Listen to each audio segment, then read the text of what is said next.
दीपेश, कुछ ही देर में केजरीवाल की याचिका पर फैसला आ जाएगा, क्या जानकारी मिल रही है इस समय?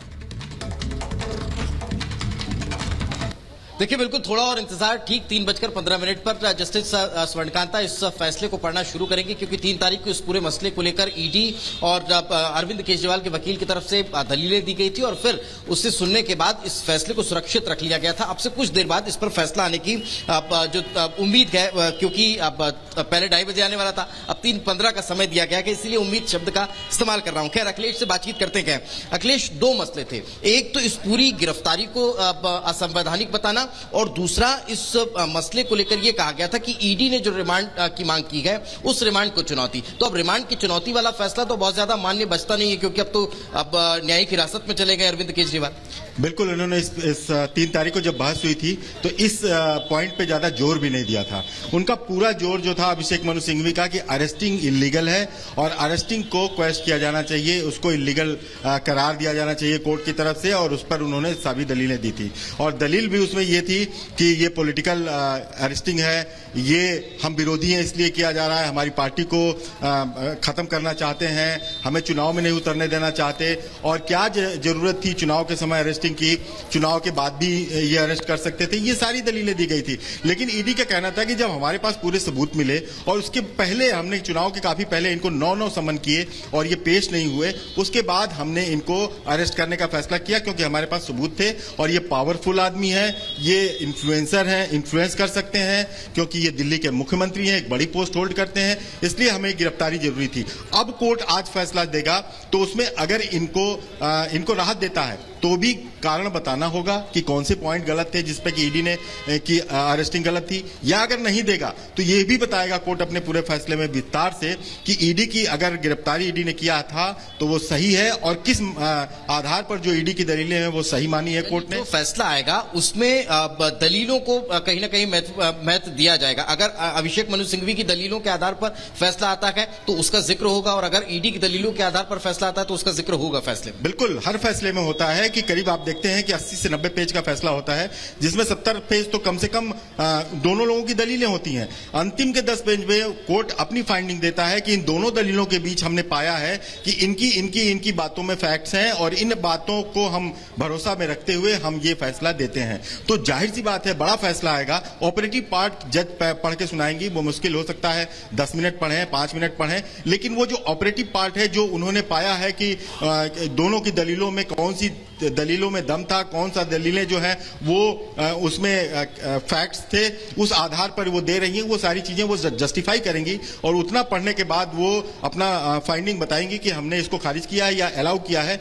ये देखने वाली बात होगी। जिस दिन 3 तारीख को सुनवाई हुई थी उस दिन आप कोर्ट में मौजूद थे। सवाल यहां पर यह खड़ा होता है कि अरविंद केजरीवाल की तरफ से जब अभिषेक मनु सिंघवी दलीलें दे रहे थे तो सिर्फ और सिर्फ इस पूरी गिरफ्तारी को असंवैधानिक बताने के पीछे आपको रोक रहे हैं दीपेश, आपको रोक रहे हैं। इस खबर पर लगातार हम बने हुए हैं, लेकिन इस वक्त क्या कुछ कह रहे हैं मुख्यमंत्री योगी आदित्यनाथ, वो सुनते हैं।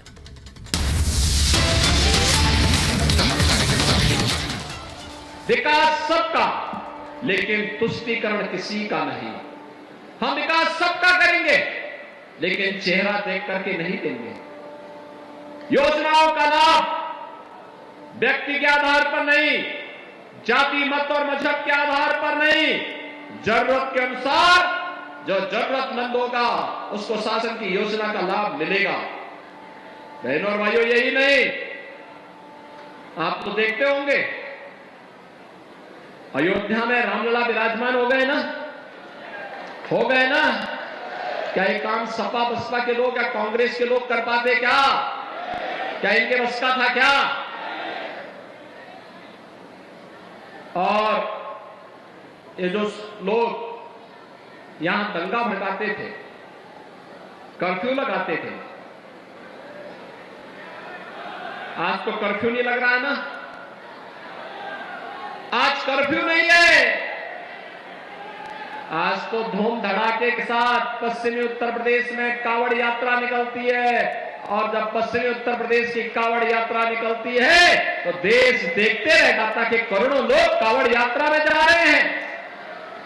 बहनों और भाइयों, ये परिवर्तन है, ये परिवर्तन जो देखने को मिला है अयोध्या में रामलला का 500 वर्षों के बाद विराजमान होना, पश्चिमी उत्तर प्रदेश में कांवड़ यात्रा का निकल जाना, दंगा मुक्त प्रदेश का हो जाना, जिस प्रदेश में पहले उपद्रवी और अपराधियों के भय से बेटी दूर के रिश्ते में पढ़ने के लिए भेज दी जाती थी, व्यापारी व्यापार करने से डरता था, जिन अपराधियों के भय से होता था उनको पहले सत्ता का संरक्षण प्राप्त होता था।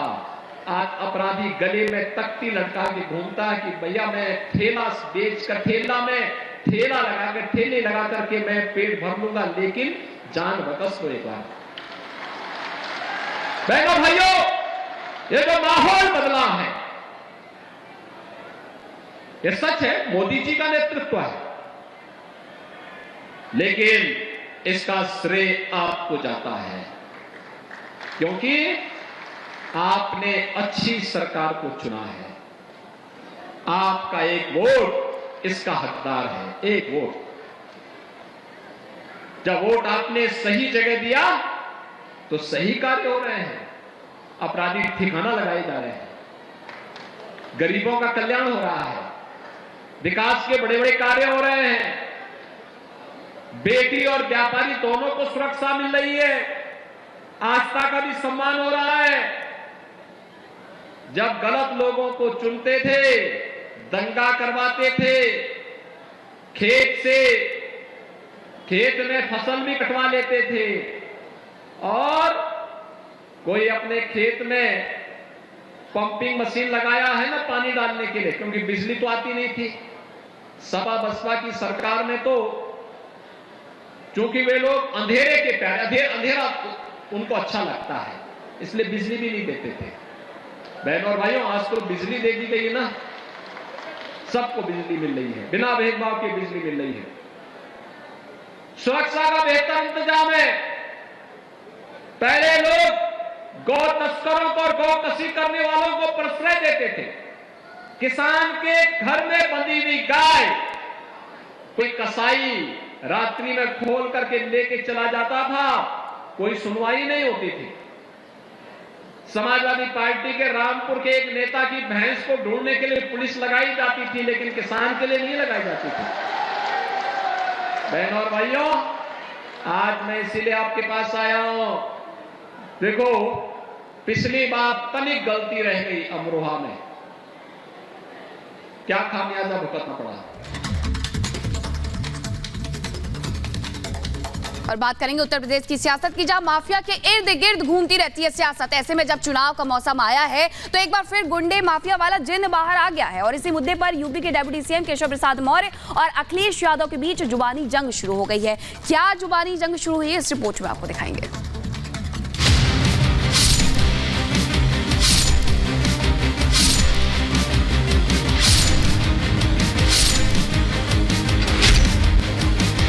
उनसे बड़ा गुंडा कौन हो सकता है? आप अगर गुंडे की तस्वीर देखोगे तो उनकी भी लगा दो एक तस्वीर। एक ही कोई गाड़ी अगर रास्ते से जा रही हो, दूसरा गाड़ी में क्या रहता था, जिस गाड़ी में सपा का झंडा उस गाड़ी में बैठा गुंडा। जैसे जैसे वोटिंग की तारीख नजदीक आ रही है, वैसे वैसे सियासी सरगर्मियों की तपिश बढ़ती जा रही है। चुनाव जनता के मुद्दों को लेकर लड़ा जाता है, चुनाव में जन सरोकार वाले मुद्दे उठाए जाते हैं, लेकिन इस बार के चुनाव में गुंडे माफिया का मुद्दा टॉप पर है। कोई गुंडे माफिया पर एक्शन की बात कह रहा है तो कोई बदमाशों को संरक्षण देने के आरोप लगा रहा है।